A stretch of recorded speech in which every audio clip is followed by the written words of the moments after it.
বলি এই কথাটা হলো আমাদের একমাত্র ভবিষ্যৎ হলো মৃত্যু। কেউ মানুক আর না মানুক, আমাদের ভবিষ্যৎ হলো কি? মৃত্যু। আপনি যত কথাই বলেন আমার ভবিষ্যৎ সেনাবাহিনী হওয়া, আমার ভবিষ্যৎ র্যাব বাহিনী হওয়া, আমার ভবিষ্যৎ মাস্টার হওয়া, আমার ভবিষ্যৎ ভালো আলোচক হওয়া, আমার ভবিষ্যৎ বড় একটা ধনী হওয়া, আমি বলবো সকল ভবিষ্যতের মূল ভবিষ্যৎ হলো মৃত্যুবরণ করা। সকল ভবিষ্যতের ভবিষ্যৎ কি? মরে যাওয়া। কিন্তু এবার সাকসেসফুল একটা ইন্তেকাল হওয়া চাই। কি হওয়া চাই? সাকসেসফুল হওয়া একটা ইন্তেকাল। এবার আসেন, কোন মানুষ যখন মারা যায়, মাইয়েতকে নিয়া জানাজার নামাজের জন্য মাইয়েতটাকে সামনে নিয়ে যখন দাঁড়ায় যায়, কত মানুষ ওখানে দাঁড়ায় দাঁড়ায় ওয়াজ নসিহত করে, ঠিক না? এটা একটা ফ্যাশন। এটা একটা কি ফ্যাশন? সারা বছর আসে না খবর নিবার, যেদিন মরে গেছে ওই দিন ওয়াজ করার মানুষের অভাব থাকে না। দুনিয়ার পাবলিকরে কষ্ট দিয়া এবার মাইয়েতের সামনে নিয়ে ওয়াজ করে। আল্লাহ রাসূল বলেন, মাইয়েতের ইন্তেকাল হয়ে গেলে ওতে দ্রুত কি করো? কবর দেওয়ার ব্যবস্থা করো। যদি লোকটা জান্নাতি হয় জান্নাতে চলে যাবে, যদি লোকটা জাহান্নামী হয় তো আল্লাহ তার জন্য যেটা ফয়সালা করে রাখছে সেটাই হবে। আল্লাহ রাসূল বলেন দ্রুত তাকে দাফন করো। আমরা করি কি? ওদের নিয়ে ওয়াজ করি। কথা বুঝতেছেন? কি বুঝলেন? কোন এটা একটা ফ্যাশন, প্রচলিত ফ্যাশন আমাদের এলাকা থেকে দূর হয়ে যাক। কোন আমিন। এই ফ্যাশনের দরকার নাই। মুহতারাম হাজিরিন, যে কথাটা বলতেছিলাম, কোন মাইয়েতকে সামনে নিয়ে যখন দাঁড়ায় অনেক মানুষ অনেক কথা বলে কি বলে না? ওই মানুষের কত গুণ কীর্তন করা হয়, এটা ছিল ওইটা ছিল, এরম ছিল ওইরম ছিল। শুধু মনে রাখবেন, তাম দুনিয়ার মানুষ যদি ওই মাইয়েতকে ভালো বলে আর আল্লাহ যদি লোকটাকে মন্দ বলে, তাহলে সারা দুনিয়ার মানুষের ভালো বলার কোনো দাম থাকবে না। আল্লাহ রব্বুল আলামিন যেটা ফয়সালা করছেন এটাই উত্তম ফয়সালা। এজন্য মাইয়েতকে সামনে নিয়ে ভালো মন্দ এত কিছু পাওয়ার দরকার নাই। তাড়াতাড়ি জানাজার নামাজটা আদায় করে তারে মাটিতে ঢুকায় দাও। এত দেরি করার দরকার নাই। মুহতারাম হাজিরিন, এই মাইয়েতকে সামনে নিয়ে দাঁড়ায় দাঁড়ায় অনেক মানুষ অনেক কথা বলার পরে সর্বশেষ একজন মানুষ বা দুইজন মানুষ একটা কথা বলে। কথাটা কি বলেন তো? কিসের কথা কয়? দাবি দেওয়ার কথা কয়। কিসের কথা কয়? কথা বুঝে না, দাবি দেওয়া বুঝেন না। ছেলে অথবা বড় ভাই দাঁড়ায় দাঁড়ায় বলে, যেই মাইয়েতকে নিয়ে আজকে আমরা জানাজার নামাজে হাজির হয়েছি, এই মাইয়েতের কাছ থেকে, এই মাইয়েত আমার বাবা হয় অথবা ভাই হয়, তার কাছ থেকে যদি আপনাদের কোনো লেনা দেনা থাকে, যদি বড় ধরনের কোনো পাওনা হয় আমাদেরকে জানাবেন, আমরা পরিশোধ করার চেষ্টা করব। যদি মাফ করে দেওয়ার মতো হয় মাফ করে দিবেন, বলে কি বলি না? এখানে আমার একটা প্রশ্ন আছে আপনাদের কাছে, বলি, যেই মাইয়েতের জন্য সন্তান অথবা তার ভাই ক্ষমা চাইলো, বলেন তো দেখি, ওই মাইয়েত যদি ভুল করে থাকে তার পক্ষ থেকে ক্ষমা চাইলো, কিন্তু ওই মাইয়েতের সাথে আমরা কি কোনোদিন ভুল করছি? কি করি নাই? কোনোদিনও কি করি নাই? তাহলে কইরা থাকলে তার কাছ থেকে মাফ চাইলাম কখন? সে তো দুনিয়া ছেড়ে বিদায় নিয়ে চলে গেছে। এজন্য আল্লাহর নবী বলে, হে আমার উম্মতেরা, সদা সর্বদা তোমরা মৃত্যুর জন্য প্রস্তুতি থাকো। কি করো? সদা সর্বদাই মৃত্যুর জন্য প্রস্তুতি থাকো। সদা সর্বদাই মৃত্যুর জন্য প্রস্তুতি। আবার কেমনে থাকবো? এটাও একটা প্রস্তুতি। আমি আমার কোনো মানুষের সাথে আশপাশে পড়শি প্রতিবেশী যারা আছে, আমার মা বাবা থেকে শুরু করে যারা আছে, কারোর সাথে কোনোদিন আমি কোনো বেয়াদবিমূলক আচরণ করব না, কষ্টদায়ক কোনো কথা বলবো না, কষ্ট দেওয়ার মতো কোনো আচরণ করব না। যদি হয়ে যায় সাথে সাথে তার কাছে ক্ষমা চেয়ে নিব। পারবেন না? কেন ক্ষমা চেয়ে নিব? তখন আমার মনে পড়ে যাবে, আহা, আমি যে তার সাথে একটা বেয়াদবি করলাম, তার সাথে আমি গাদ্দারি করলাম, তার সাথে খারাপ ব্যবহার করলাম, এই মুহূর্তে আমার যদি মালাকুল মউত এসে হাজির হয়ে যায়, আমার জন্য কত ভয়াবহ শাস্তি অপেক্ষা করছে। না না না, দেরি করা যাবে না, তার কাছে এখনই গিয়ে আমি ক্ষমা চেয়ে নিব। পারবেন না ইনশাআল্লাহ?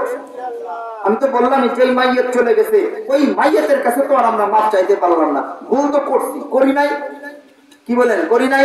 একদিন হলেও তো করছি, কিন্তু মাফ তো চাইতে পারলাম না।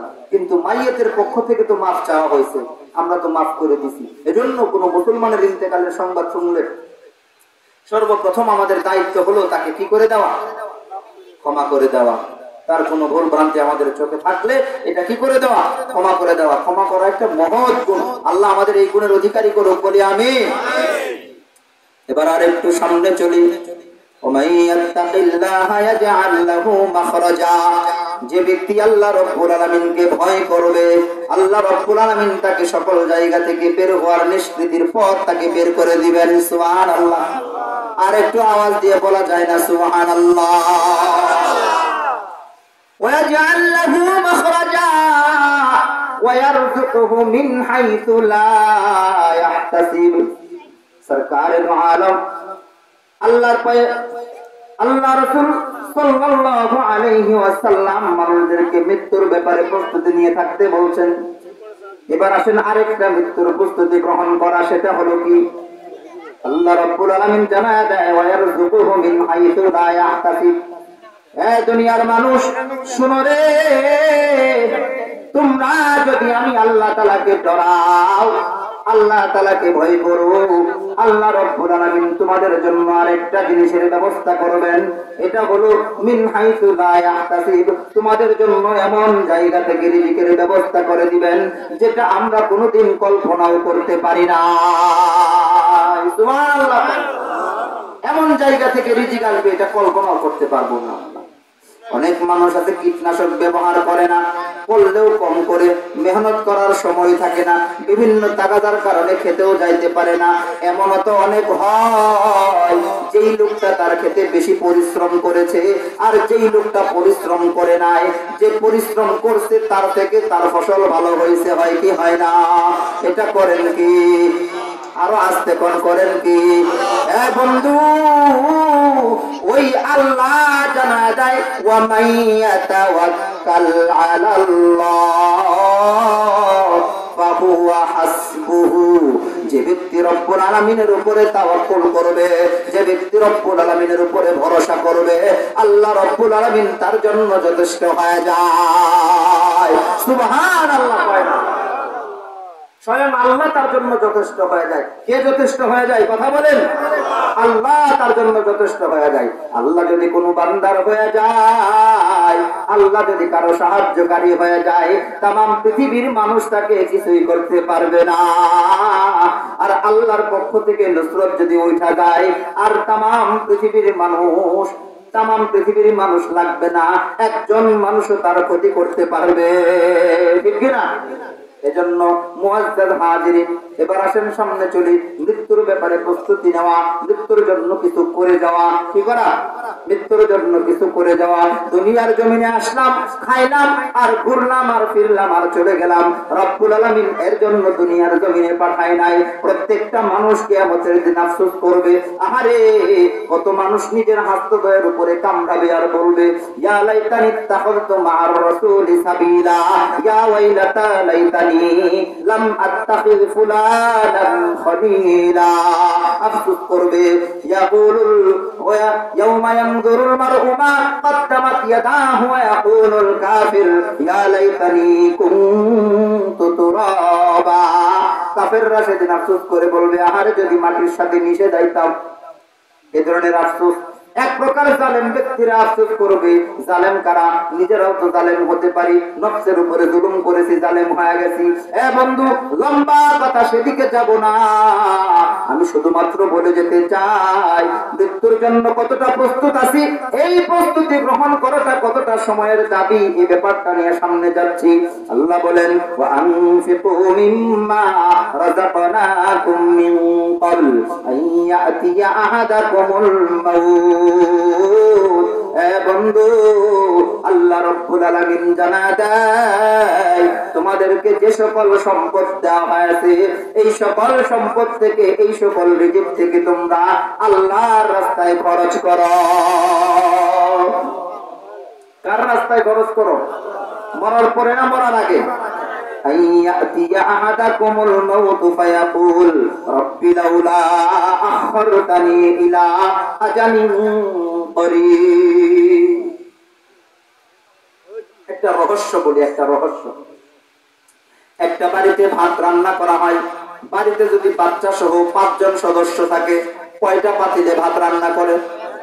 সবাই সবাই কয়টা পাতিলে? একটা পাতিলে। আশ্চর্যের ব্যাপার হলো আপনার বাড়ির ছোট্ট বাচ্চাটা ওই এক পাতিলের ভাত খেয়ে বাচ্চাটা দিন দিন যুবক হয়, আর আপনি ওই পাতিলের ভাতটা খায়া দিন দিন বুড়া হন। কল্পনা করছেন কোনদিন? আশ্চর্যের ব্যাপার না? ভাত তো এক পাতিলের, ধান তো একটাই, খাইতাছি 2 দিনে, একজন জোয়ান হয় আর একজন বুড়া হয়। চিন্তা করছেন? এজন্য আল্লাহ রাব্বুল আলামিন জানায় দেয়, হে আমার বান্দারা, তোমরা তোমাদের রিজিক থেকে আল্লাহর জন্য খরচ করো। এমন কিছু মানুষ আছে যারা মৃত্যুর সময় যখন মালাকুল মউত এই হুলকুমের কাছে তার জানটা নিয়ে আসে, জানটা যখন হুলকুমের কাছে চলে আসে, তখন কাপ-চাপ বাজায় দেয়, আল্লাহর কাছে বলে, আল্লাহ আমাকে একটু সময় দেন, আমি নামাজগুলা পড়ে আসি। আল্লাহ আমার একটু সময় দেন, ভালো কাজগুলা করে আসি। আল্লাহ আমারে কি আরেকটু সময় দেওয়া যায় না? আমার অর্থ থেকে আমি একটু দান সদকা করে আসি। কিন্তু আল্লাহ রাব্বুল আলামিন যার জীবন যতটুকু লিখে রাখছেন, এরপরে আর সে দুনিয়ার জমিনে থাকতে পারবে না। ঠিক কিনা? হে বন্ধু, ওই সময় এমন করে বলে, বাস্তবিক পক্ষে এমন কিছু লোক আছে যখন মৃত্যু তার কাছে এসে হাজির হয়ে যায়, আশপাশে থাকা লোকদেরকে ডাইকা ডাইকা কয়, আমার অমুক সন্তানটারে ডাকো, আমার অমুক মেয়েটারে ডাকো, ডাক দিয়া কয়, অমুকটা তুমি নিও, ওইটা তুমি নিও, আর আমার জন্য ওই জায়গাটা মসজিদে দিও, আর না হয় মাদ্রাসা দিও, আর না হয় গরুটা বেচা মল্লিশ করিও। কয় কি কয় না? বন্ধু, বন্ধু শুনিয়া লও, এই ওসিয়তের একটা মাসআলা আছে, ওইটাও আমি বলতে চাইতেছি না, আমি শুধু বলিয়া যাই, সন্তানকে আপনি ওসিয়ত কইরা গেলেন আপনার জন্য দান করতে, সন্তানের উপরে ওয়াজিব তখনই হবে যখন আপনার ওই পরিমাণ সম্পদ থাকবে, আর যদি না থাকে সন্তানের উপরে ওয়াজিব না। আপনার নিজের মাল, আপনার নিজের জান আপনি নিজের জন্য খরচ করতে পারেন নাই, কিয়ামতের দিন এর জন্য আফসোসের কোনো সীমা থাকবে না। আফসোস করে করে অস্থির হয়ে যাবে না, কি করছিলাম। আরো সুন্দর একটা কথা বলি, আপনারা যারা মুরব্বী আছেন, আমি মুরব্বীদের কাছ থেকে শুনছি, আজ থেকে 20 বছর 50 বছর আগে 500 টাকা 1000 টাকা বিঘা জমিন পাওয়া যাইতো। এই কথা বলেন, কথা বলেন। আজ থেকে 20 বছর 50 বছর আগে 1000 টাকা বিঘা। ওই যে 74-এর আমলে নাকি কইতো যে আমার ঘরে এক থালি ভাত খাও, খাইলেই 1 বিঘা জমিন দিয়ে দিত। আমি আমার বাবার কাছে শুনছি, 2-3 বেলা ভাত খাওয়াইছে, জমিন 1 বিঘা নিয়ে নিছে। হয়েছে না? এমন হয়েছে না? আহারে, আজ থেকে 20 বছর আগে 50 বছর আগে 1000 টাকা দিয়া জমিন কিনলে, ওই জমিন 2025-এ আইসা যদি 10 লাখ টাকা দাম হয়, আপনি যদি এখন আল্লাহর রাস্তায় দান করেন, এই দানটা কি কিয়ামতের দিন কোটি কোটি টাকা হবে কি হবে না? বলেন না? এজন্য মুআজ্জাজ হাজিরিন, এই কথাটা আমি বলতে চাই এবার আপনাদের মাঝে। আল্লাহর পয়গম্বরের একজন সাহাবী, নাম হলো উসমান গনি রাদিয়াল্লাহু তাআলা আনহু। কি নাম? সবাই বলেন কি নাম? উসমান গনি রাদিয়াল্লাহু তাআলা আনহু। গনিউন শব্দের অর্থ হলো ধনী। উসমান গনি রাদিয়াল্লাহু তাআলা আনহু ধনী ছিল, যার কারণে তার নাম দেওয়া হয়েছে গনিউন, অর্থাৎ উসমান গনি। আবু বকর সিদ্দিক রাদিয়াল্লাহু তাআলা আনহু সত্যবাদীদের একজন হলো অন্যতম, তার নাম হলো আবু বকর সিদ্দিক, এজন্য তার উপাধি দেওয়া হয়েছে সিদ্দিক। সুবহানাল্লাহ। সাহসীদের মধ্যে বীর বিক্রম একজন লড়াই করত, লড়াকু, তার নাম হলো আলী, এজন্য তাকে বলা হয় আলী হায়দার। বন্ধু, আর একটু মনোযোগ চাই, অল্প সময়ের ভিতরে বুঝায় নিব। আল্লাহর নবী সাল্লাল্লাহু আলাইহি ওয়াসাল্লামের কাছে একজন নব মুসলিম এসে হাজির হইছে। নব মুসলিম বুঝেন তো, নতুন ইসলাম ধর্ম গ্রহণ করছে, বেদুইন সাহাবী আল্লাহর নবীজির কাছে এসে বলে, ইয়া রাসূলুল্লাহ, ইয়া হাবিবাল্লাহ, আমি অমুক গোত্রের লোক, আমি সবেমাত্র ইসলাম ধর্ম গ্রহণ করেছি। ইসলাম ধর্মে গ্রহণ করার কারণে আমার ধর্মের লোকেরা আমার সকল সম্পত্তি বাজেয়াপ্ত করছে, আমার কাছে যা কিছু ছিল সবকিছু কেড়ে নিছে, আমাকে থাকার কোনো জায়গা দেয় না। ইয়া রাসূলুল্লাহ, আমি আপনার কাছে এসে হাজির হইছি, আমাকে দেওয়ার মতো কোনো কিছু যদি থাকে আমাকে কিছু দেন। সুবহানাল্লাহ। আল্লাহর নবী সাল্লাল্লাহু আলাইহি ওয়াসাল্লাম এই নব মুসলিম সাহাবীর মুখের দিকে তাকায় আছেন। আহারে মায়াবী একটা চেহারা। আল্লাহর নবী তার চতুর্পাশে খেয়াল করে দেখতেছেন, তাকে দেওয়ার মতো কিছুই নাই। আল্লাহর নবী সরকারে দু আলম নবী সাল্লাল্লাহু আলাইহি ওয়াসাল্লাম এই সাহাবীকে ডেকে ডেকে বলে, ও আমার সাহাবী, ও নব মুসলিম, তুমি এই দিক দিয়ে সামনের দিকে অগ্রসর হবা। সামনে আমার এক সাহাবীর বাড়ি, তার নাম হলো উসমানে গনি। সুবহানাল্লাহ। তার নাম কি? উসমানে গনি। বার ডাক দিয়া বলে, ও উসমানে গনির কাছে গিয়া বলবা সে যেন তোমাকে কিছু দেয়, বলবা আমি পাঠাইছি। এবার নব মুসলিম উসমানে গনি রাদিয়াল্লাহু তাআলা আনহুর কাছে গেছে। যায়া দেখে উসমান গনি রাদিয়াল্লাহু তাআলা আনহু, উসমান গনি রাদিয়াল্লাহু তাআলা আনহু তার বাড়ির একটা চাকর, কামলা, শ্রমিক, এটারে ধমকাইতেছে। কি করতেছে? ধমক দিতেছে। কেন ধমক দেয়? এই লোক বেদুইন সাহাবী তাকায়া তাকায়া দেখে নব মুসলিম, আইরে উসমান রাদিয়াল্লাহু তাআলা আনহু দুয়াতের ভিতরে তেল ঢালতে কইছিল। কি কইছিল? দুয়াতের মধ্যে তেল ঢালতে কইছিল। দুয়াত ছিলেন তো কুফি কেরোসিন তেল দিয়ে আগে চলতো না, এখন তো নাই, এখন তো সোলার। এই দুয়াতে কেরোসিন তেল ঢালতে কইছিল। কেরোসিন তেল ঢালতে গিয়া অল্প একটু কেরোসিন তেল জমিনে পড়ে গেছে। সুবহানাল্লাহ। দুই এক ফোঁটা তেল জমিনে পড়ে গেছে। এই জমিনে পড়ে যাওয়ার কারণে উসমান গনি রাদিয়াল্লাহু তাআলা আনহু তার শ্রমিকরে ধমকায়, আই বেটা, জমিনে কেন তেল পড়ে গেল? অথচ দামি কোনো তেল না, কেরোসিন তেল। এই নব মুসলিম এই কাণ্ড দেখা উসমান রাদিয়াল্লাহু তাআলা আনহুর কাছে আর যায় নাই। আইরে আল্লাহর নবী সাল্লাল্লাহু আলাইহি ওয়াসাল্লাম আমারে কার কাছে পাঠাইলো? এমন লোকের কাছে পাঠাইলো যেই লোকটার দেখা মনে হইতাছে আমার থেকেও গরিব, এক দুই ফোঁটা কেরোসিন তেলের জন্য শ্রমিকরে ধমকায়, এর কাছে আমি কি চাইমু আর কি দিবে? এই কথা মনে করে আর কিছু চাই নাই। এবার তিনি কি করছে?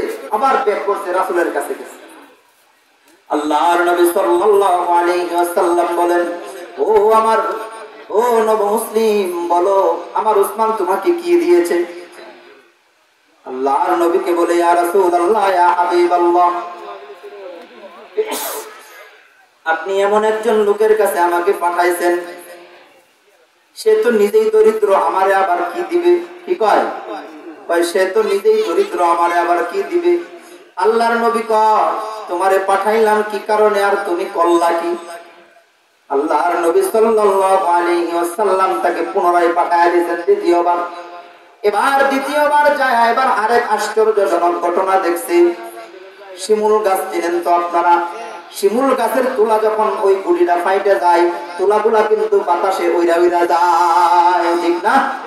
বাতাসে উইরা উইরা যায়। এই অবস্থা দেখার পরে এই নব মুসলিম সাহাবী গিয়া দেখে উসমান রাদিয়াল্লাহু তাআলা আনহু রাস্তায় দাঁড়ায় দাঁড়ায় বস্তা একটা হাতে লইয়া যেই তুলাগুলো উইরা উইরা পড়তেছে, ওই তুলাগুলো টোকায়া টোকায়া বস্তায় ভরতেছে।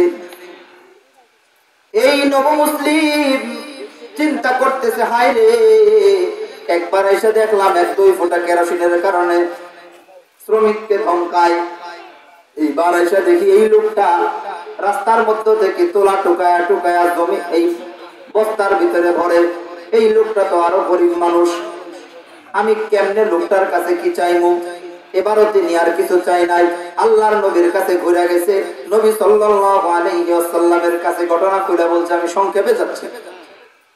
আল্লাহর নবী সাল্লাল্লাহু আলাইহি ওয়াসাল্লাম তারে আবার কইছে, আবার যাও। কি কইছে? আবার যাও। তৃতীয়বার যখন উসমান রাদিয়াল্লাহু তাআলা আনহুর কাছে গেছে, এইবার যায় আরেক আশ্চর্যজনক ঘটনা দেখছি। এটা শুনলে আপনারা আশ্চর্য হবেন। নিরলি ছিলেন তো নিরলি, এই যে ঘরের বেড়া দেওয়ার পরে পাকি করার পরে মাঝখানে অল্প একটু ফাঁকা থাকে কি থাকে না? এই যে নিচে দিয়া অনেক সময় ঘরের মধ্যে মিষ্টি রাখলে দেখবেন পোকা এই পিপিলিকা গুলো লাইন ধরে, ঠিক না? ওই ঘরের মধ্যে চিনি রাখা আছে, পিপিলিকা ওই ঘর থেকে লাইন ধরে রাখছে। একটা একটা করে পিপিলিকা চিনি গুলা নিয়ে চলে যাইতেছে।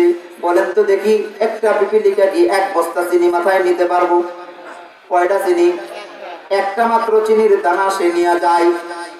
উসমান গনি রাদিয়াল্লাহু তাআলা আনহু এই জায়গায় বৈশা বৈশা যেই পিপিলিকা গুলো ওই চিনি নিয়ে যাইতেছে, একটা একটা করে পিপিলিকা ধরে আর এই চিনিটা রাইখা দেয়। সুবহানাল্লাহ। এই অবস্থা দেখে লোক আরো হাই রে হাই, এতক্ষণ দুইটা যা দেখছি এর থেকে এটা আরো আশ্চর্যজনক কথা। এই পিঁপড়ার মুখ থেকে বলে চিনি হুসকায় হুসকায় নিতেছে, আরেক কাণ্ড না? এই ব্যক্তি তৃতীয়বার আর তাকে আর কিছুই বলে নাই, আবার নবীজির কাছে চলে গেছে। নবী সাল্লাল্লাহু আলাইহি ওয়াসাল্লাম আবার তারে ধমক দিয়া পাঠায়া দিছে, আরে তোমাকে বলছি তার কাছে চাইতে, তুমি চাও না কেন? আমি তো তোমাকে বলি নাই ওগুলা তোমার দেখতে, সে কি করে না করে এটা তোমার দেখার দরকার নাই। উসমান গনি রাদিয়াল্লাহু তাআলা আনহুর কাছে এবার চতুর্থবারের মতো গেছে। খারাপ লাগতেছে আপনাদের? চতুর্থবারের মতো যখন গেছে, যাওয়ার পরে দেখে উসমান গনি রাদিয়াল্লাহু তাআলা আনহু একটা চেয়ারের উপরে বসা। সুবহানাল্লাহ। এবার তার আগের তিন হালত থেকে পরিবর্তন হয়ে গেছে। এই লোকটাকে তিনবারের আগে দেখছে, কিছু বলে না। এবার উসমান রাদিয়াল্লাহু তাআলা আনহু তারে ডাক দিছে, আই ভাই, আপনি ওখানে বারবার এসে ঘুরে যান কেন? কে আপনি? এদিকে আসেন। কে আপনি? এবার সে বলে, আমি আপনার কাছে আসি নাই, বরং আমাকে আল্লাহর রাসূল আপনার কাছে পাঠাইছে। মানে সে যে আইছে এই কথা কইলে চিন্তা করতেছে কিছু দিব কি না দিব, পরে আর ধমকি মারে নাকি?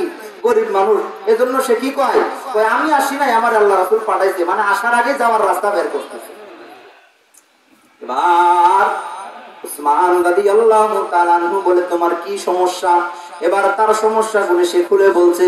উসমান রাদিয়াল্লাহু তাআলা আনহু এবার তাকে বলতেছে, ঠিক আছে, ওই যে আমার সামনে যে উটগুলা বাঁধা আছে, এখান থেকে যেই উটটা তোমার পছন্দ হয় এই উটটাই তোমাকে দিয়ে দিলাম। সুবহানাল্লাহ। আর আসতে বলেন না সুবহানাল্লাহ। মুআজ্জাল হাজিরিন, যেই কথাটা বলতেছিলাম, তাহলে উসমান রাদিয়াল্লাহু তাআলা আনহু সামনে থেকে কয়টা উট দিলেন? কয়টা উট? একটা উট দিয়া দিছে। এমন সময় এই নব মুসলিম বারবার একবার উটের দিকে তাকায় আর একবার উসমান দিকে তাকায়। হাই রে, ভাবলাম কি আর হইল কি, যেই লোকটারে এত গরিব মনে করলাম, এই লোকটা একবারেই একটা উট দিয়া দিছে, সে বিশ্বাস করতে পারতেছে না। উসমান বলেন, তাড়াতাড়ি নাও, তোমার উটটা নিয়ে চলে যাও। এবার সে বড় একটা উটের লাগাম খুলে হাতে নিছে। সুবহানাল্লাহ। বড় একটা উটের লাগাম খুলে যখন হাতে নিছে, এটা নিয়ে যখন সে সামনের দিকে টান দিছে, পিছন থেকে সবগুলা উট একটা একটা করে ছুটছে। সুবহানাল্লাহ। আফালা ইয়ানজুরুনা ইলাল ইবিলি কাইফা খুলিকাত। এখান থেকে আমিরের তার বোঝানো হয়েছে, বন্ধু, একটা হাঁস যখন কাট কাট করে সামনের দিকে যায়, বাকি হাঁসগুলোও কিন্তু পিছে পিছে যায়, ঠিক কিনা? একটা উট যখন সামনের দিকে চলতে থাকে, বাকি উটগুলো তার সাথে পিছন পিছন চলতে থাকে। এবার যখন পিছনের উটগুলো রাস্তা ধরছে, এই লোক আর সামনের দিকে আগায় না, বারবার শুধু পিছনের দিকে তাকায় আর উসমানের দিকে তাকায়। উসমান গনি রাদিয়াল্লাহু তাআলা আনহু বলেন, মুসলিম, উট তোমাকে দিয়ে দিয়েছি, নিয়ে যাও না কেন? এবার সে বলে, ওগো উসমান, আমি উটটা তো নিয়ে যাইতে চাই, কিন্তু পেছন থেকে বাকি উটগুলো আসতেছে। উসমান গনি রাদিয়াল্লাহু তাআলা আনহু বলে, নব মুসলিম, যতগুলা উট তোমার পিছে পিছে যায় সবগুলা তোমাকে দিয়া দিলাম দুনিয়ায় সদাকত में तेरा नाम रहेगा दुनियाए सदाकत में तेरा नाम रहेगा सिद्दीक तेरा नाम से इस्लाम रहेगा दुनियाए सखावत में तेरा नाम रहेगा उस्मान तेरा नाम से इस्लाम रहेगा उस्मान तेरा नाम से इस्लाम रहेगा नारे পিছনের ভাইরা ঘুমান নাই তো একটু মারা চাপা দিতে পারেন না গো মুআজ্জাল হাজির তাহলে ওসমান রাদিয়াল্লাহু তাআলা মূর্তানশীলতা দেখছেন এবার আসেন তিনটা কথা মনে রাখুন কয়টা কথা ওসমান রাদিয়াল্লাহু তাআলা একবার কি করতেছিল মনে হারাইছে ওয়াজ মনে হারাইছে শ্রমিকরে ধমকাইতেছিল কি করতেছিল ধমকাইতেছিল দুই নাম্বার রাস্তায় দাঁড়ায় দাঁড়ায় বাতাসের সাথে যে তুলাগুলো উঠতেছে বস্তায় ঢুকাইতেছিল তিন নাম্বার পিপিলিকার মুখ থেকে চিনি সরায় সরায় রাখতেছিল এই তিনটার কথার একটা কারণ আছে কারণগুলো আমি সামনে বলবো আপনাদের কাছে আমি সর্বপ্রথম একটা আবেদন রাখবো আল্লাহ রাসূল সাল্লাল্লাহু আলাইহি ওয়াসাল্লামের একটা হাদিস আমি তেলাওয়াত করেছিলাম এর শাব্দিক তরজমাটা বলে দিচ্ছি আল্লাহর নবী বলেন মানুষ যখন মারা যায় এই যে শুরুর দিকে গেলাম মানুষ যখন মারা যায় তার সব আমলগুলির দরজা বন্ধ হয়ে যায় মানুষ মারা গেলে নামাজ পড়তে পারে কথা কয় না মাথা দিয়ে এরকম করে যেত না কথা বললাম মানুষ মারা গেলে নামাজ পড়তে পারে মানুষ মারা গেলে কোরআন তেলাওয়াত করতে পারে মানুষ মারা গেলে দান সদকা করতে পারে তাহলে বোঝা গেল এগুলা তার যতগুলা তার কর্ম প্রয়োজন এগুলা করতে পারে না কিন্তু তিনটি কাজ যে ব্যক্তি দুনিয়ার জমিনে করিয়া যায় তার জন্য ওই তিনটা কাজের সওয়াবের আমলনামা একটা ধারা জারি থাকে সুবহানাল্লাহ কবরে শুয়ে শুয়ে অব্যাহত থাকে পেতে থাকে সুবহানাল্লাহ এক নাম্বার হলো ইল্লা মিন সাদাকাতিন জারিয়াতিন যে ব্যক্তি সদকায়ে জারিয়া করছে এই সওয়াবটা তার কবরে শুয়ে শুয়ে পেতে থাকে আপনি রাস্তার ধারে একটা গাছ লাগায় দিয়েছেন একটা এমন সুন্দর ছায়াদার গাছ যেই গাছটা অনেক সুন্দর ছায়া দেয় মানুষজন এখান থেকে ছায়া গ্রহণ করে এটা হলো একটা সদকায়ে জারিয়া আপনি রাস্তার মধ্যে একটা নলকূপ লাগায় দিয়েছেন যে পথিকরা এই দিক দিয়ে যাবে আর পানি পান করবে সদকায়ে জারিয়া আপনি একটা মাদ্রাসার জন্য একটা ঘর নির্মাণ করে দিয়েছেন এখানে বসে বসে তলবে ইলমরা কুরআনুল কারীমের তেলাওয়াত করে সদকায়ে জারিয়া সুবহানাল্লাহ পান আপনি একটা মসজিদ বানায় দিয়েছেন সদকায়ে জারিয়া একটা মসজিদের জন্য একটা ইট ক্রয় করে দিয়েছেন সদকায়ে জারিয়া আপনি একটা তলবে ইলম ছাত্রকে পাঞ্জাবি বানায় দিয়েছেন সদকায়ে জারিয়া সুবহানাল্লাহ এ বন্ধু দ্বিতীয় নাম্বার এমন ইলম যে ইলমটা উপকারী ইলম আমি নিজে অর্জন করছি আবার অপরজনের মাঝে বিলায় গেলাম মানে আপনি শিখছেন আর একজনকে শিখাইলেন এই উপকারী ইলমটা আপনি নিজে শিখে উপকৃত হইছেন পাবলিককে উপকৃত করছেন আবার আরেকজনকে শিখায়া পাবলিককে উপকৃত করে গেছেন অন্ধকার কবরে শুয়া শুয়া এর আমল নামা জারি থাকবে আরেকটু দিয়ে কবেন সুবহানাল্লাহ মুআজ্জাল হাজিরিন ওয়ালাদুন সালিহুন ইয়াদউনাহু এমন নেক সন্তান দুনিয়াতে রেখে যাওয়া যে সন্তান আপনি মারা গেলে দুনিয়া ছেড়ে বিদায় নিয়ে চলে গেলে আপনার সন্তান আপনার সম্পত্তি দিয়া দোয়া খেলবে না আপনার সম্পত্তি এই বিভিন্ন রকমের নানান কাজে ব্যয় করবে না আপনার সম্পদগুলোকে সঠিকভাবে সুচারুভাবে মানুষের সামনে উপস্থাপন করবে আপনার সম্পদগুলোর সঠিক ব্যবহার করবে আপনি দুনিয়া ছেড়ে বিদায় নিলে আপনার সন্তানটা হাত তুলে আল্লাহর কাছে আপনার জন্য দোয়া করবে এই তিনটা কাজের ভিতরে একটা কাজ হলো সদকায়ে জারিয়া হ্যাঁ বন্ধু এই তিনটা কাজের ভিতরে আপনাদের কাছে আমার একটা বড় আবেদন থাকবে ওসমান রাদিয়াল্লাহু তাআলা আনহুর দান আপনারা বুঝলেন তো বুঝলেন না হ্যাঁ বন্ধু আপনাদের কাছে আবেদন রাখতে চাই এই যে হযরত সুমাইয়া রাদিয়াল্লাহু তাআলা নুরানি মাদ্রাসার একটা ঘর হইতেছে এই ঘরের জন্য আমাদের কিছু টাকা পয়সার প্রয়োজন আপনাদের কাছে চাইলে আপনারা কি বেজার হবেন বেজার হবেন সবাই একটু কথা বলবেন বেজার হবেন আমি আপনাদের কাছে বেজার হওয়ার জন্য বলতেছি না ভাই এই অর্থ আপনাদেরই থাকবে সর্বপ্রথমে বলিয়া যাই যার বাবা নাই, যার মা নাই, ওই অন্ধকার কবর দেশে কি অবস্থায় আছে কেউ জানেননি? এই কথা বলেন, কেউ জানেননি? আপনাদের এলাকায় 100 বছর বয়সী কোন মানুষ আছে নাকি? 200 বছর বয়সী, 300 বছর বয়সী? অথচ কত মানুষের অঢেল সম্পত্তি ছিল, 300 বছরও বাঁচতে পারে নাই, 200 বছরও বাঁচতে পারে নাই। ওই সম্পত্তির কোনো দাম নাই, যে সম্পত্তি দিয়ে আমি 200 বছরের হায়াতও কিনতে পারলাম না। তার মানে বোঝা গেল সবকিছু আমার অনুকূলে হলেও মৃত্যুটা আমার অনুকূলে না। যদি সবকিছু আমার করতাম, যদি সবকিছু আমার হইতো, তাহলে প্রত্যেকটা মানুষ সর্বপ্রথম তার যৌবনটারে আটকায় রাখতো। কথা বলেন না কেন? এই যৌবনটা ফুরিয়ে যাবে রে ভাই। অন্তত এই যৌবনটা ফুরিয়ে যাওয়ার আগে, এই যৌবনটা ফুরিয়ে যাওয়ার আগে, এই ধন দৌলত মালগুলা থাকার আগে আগেই আল্লাহর জন্য খরচ করতে রাজি আছেন কে কে? হাতটা তুলে দেখান কে কে? নারে তাকবীর! আবার বলি নারে তাকবীর! আল্লাহ এই হাতগুলোকে আপনি কবুল ও মঞ্জুর করেন, বলি আমিন। মুআজ্জাল হাজিরিন, তাহলে আপনারা দিতে প্রস্তুত আছেন তো? এই মাদ্রাসার জন্য একটি ঘর নির্মাণ কাজ চলতেছে। আপনাদের কাছে আমার বড় ধরনের কোনো চাওয়া নাই, মাত্র 1000 করে 30টা মানুষ আমি চাই। এতগুলা মানুষ থেকে কয়টা মানুষ? কয়টা মানুষ? মাত্র 30টা মানুষ। কে আছেন গো আল্লাহর কোন বান্দা 1000 টাকা আপনারা যারা নগদ দেওয়ার মতো নগদ দিবেন, 2-4 দিনের মধ্যে যাদের দেওয়ার দিয়ে দিবেন। আমার আম্মা জানেরা, তোমরা যারা আছো, হ্যাঁ আমার বাবাজিরা, সকলের পায়ে হাত দিয়া বইলা যায়, অন্তত শেষ পর্যন্ত থাইকা দোয়াটা কইরা উঠে যাইতে রাজি আছেন তো? আল্লাহর নবী বলেন ইন্নামাল আমালু বিল খাওয়াতিম। পরিবেশকে নষ্ট করব না, উঠাউঠি করব না, ইনশাআল্লাহ করবেন না তো? আপনারা কোন বান্দা আছেন আমি তার নামটা মুখে নিয়ে আল্লাহর কাছে একটু দোয়া করতে চাই? মাত্র 1000 টাকা কোন বান্দা আছেন? এই যে ভাই, এই হুজুরা কোথায়? আচ্ছা নামগুলাই করো, মারুফ নামটা লেখো।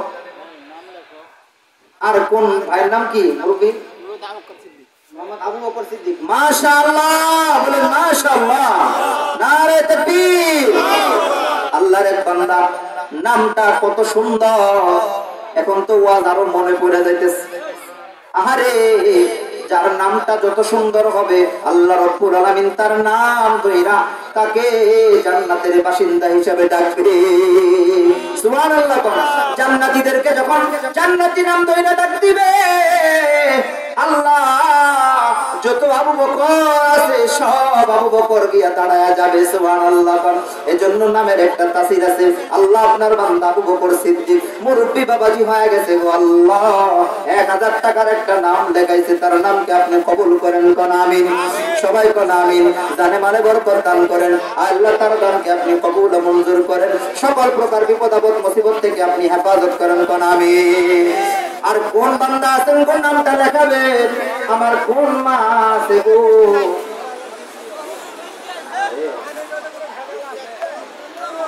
আল্লাহ